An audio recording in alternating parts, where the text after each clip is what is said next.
Assalamu alaikum, peace be upon you. So, continuation of our first topic, which is what is Tazkiyah and the importance of Tazkiyah. So, and I mentioned that I'm going to give you some background a little bit before going into explaining what is Tazkiyah. So, in the previous recording, we talked about the purpose of life, because it's very important to know your goal, why we are created, in order to fulfill that goal. And in order to see, does Tazkiyah help us in fulfilling that goal? Now, the second topic that I would like to cover is our anatomy, our human anatomy, because that is directly related to the process of Tazkiyah. So that's what I'm going to cover today. So we all know we have our physical bodies, and in other worldviews, that is the only dimension to our human nature. We only have this physical body. We have our brains that tells us, and we think about it. We think about things and guides us what to do. So that is, we are totally physical beings. And then there is the Islamic worldview, which shares with other also worldviews, is that there is a spiritual dimension to our human nature. It's not just our physical bodies. So now I'm going to talk a little bit about the spiritual anatomy. Now, the physical body, in order to have more information, how to maintain it, what needs does it have, and all of that, we can get it from science. We can get it from nutrition facts, physical anatomy. We get an idea of what we are made of. So that's how we take care of that body. In looking at the spiritual anatomy, how do we get that information since it is not physical? So in the Islamic worldview, we get it from the Quran and the prophetic Sunnah. So in the Quran, Allah subhanahu wa ta'ala addresses humans, addresses different aspects of human nature. And so some scholars, they went through that and they collected those and they listed, God addresses the heart, God addresses the mind, God addresses, so there are different aspects to who we are. So I'm going to just go over quickly, just a quick peek at the spiritual anatomy, and I'm only mentioning the major things that are mentioned in the Quran. As I said before, this series is not a complete explanation of everything. It's more of drawing the general map where things are. So the first thing I want to talk about is the soul, which is in Arabic ruh. So the soul, Allah subhanahu wa ta'ala breathed into Adam, his soul. And so we don't know much about it in the Quran and in the Hadith, in the prophetic sayings. Allah did not give us much information about the soul. The only thing we know is that when it's in the body, we are alive. When it leaves the body, basically that physical body dies and decays. So, and the soul, God breathed it into Adam, and so it always reminds us or pulls us towards the divine. Now, this is all I'm going to say about the soul. Now, another aspect to our human nature that God addressed in the Quran, He also, Allah subhanahu wa ta'ala talks, so many verses in the Quran addresses those with intellect. Basically to al-aql. In Arabic, it's called aql. I'm loosely translating it into mind. I mean, we can always go into the scientific debate between the mind and the brain, but this is not the place for it. So I'm just loosely translating it into mind.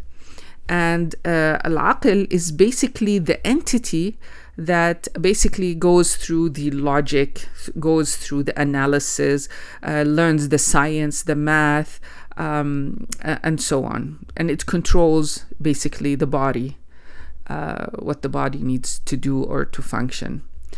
So that is al-aql. And as I said, later recordings, we might go back into addressing some of these aspects with more details. Now, the other entity that God addresses in the Quran, he always talks in a lot of verses about qalb, which is loosely translated as the heart.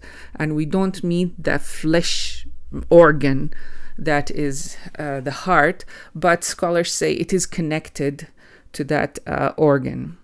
So God, for example, says in one of the verses that فَإِنَّهَا لَا تَعْمَى الْأَبْصَارِ وَلَكِنْ تَعْمَى الْقُلُوبُ الَّتِي فِي الصُّدُورِ. So it is not the eyesight that gets blinded, but the hearts that are in the chest are the ones that get blinded. So heart is very important. It is not, as I said, that physical entity, although it's associated with it. It is the site of ubudiyah. Okay? It is the entity that knows God. And this is, the scholars, of course, they got that and deduced it from all the sayings of the Prophet and from the different verses. So what makes me me. It's the entity of comprehension. It's how I get my initial intention or power, what pushes me to do things, where love resides, where fear, emotions, will, this where you have glorification of God and so on. So the heart is very, very important. And it is crucial to fulfilling the purpose of life. Now, the last one I'm going to talk about is the self, loosely translated as self, and it's called the nafs. The nafs is, in the process of Tazkeyah, the nafs is looked upon as it's more related to that physical body. So it is basically what the desires and what that body needs, how it affects us, and affects our behavior in order to achieve these needs. And so the nafs is more like associated with desires, and it has different states, which I'm going to mention in a bit.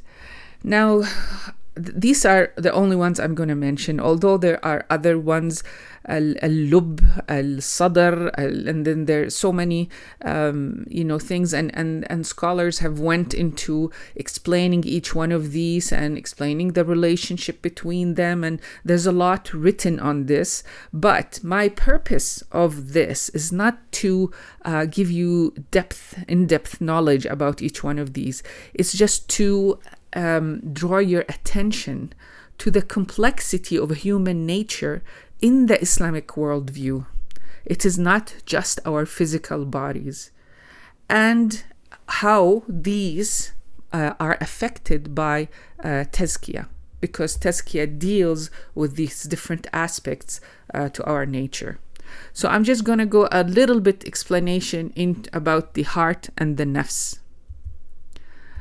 So the heart, and this is in the Quran, Allah subhanahu wa ta'ala describes 3 types of hearts.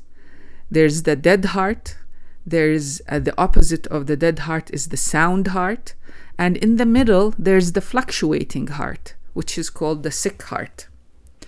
Now, the status of our hearts is very important to achieving the purpose of life, and basically, which is achieving ubudiyah. Because the heart is what connects to God. The sound heart is a heart that is devoted to the love of Allah subhanahu wa ta'ala. The dead heart is a heart that does not acknowledge God at all. And the sick heart is a heart that fluctuates in between. Sometimes it's dead, sometimes it's sound, so it's fluctuating. And so Tazkiyah deals with how do we achieve that sound heart. Now, let's look at nafs. Now, nafs is basically, some scholars say it's like a lens that surrounds the heart. Okay, and God in the Quran mentions 3 types of nafs.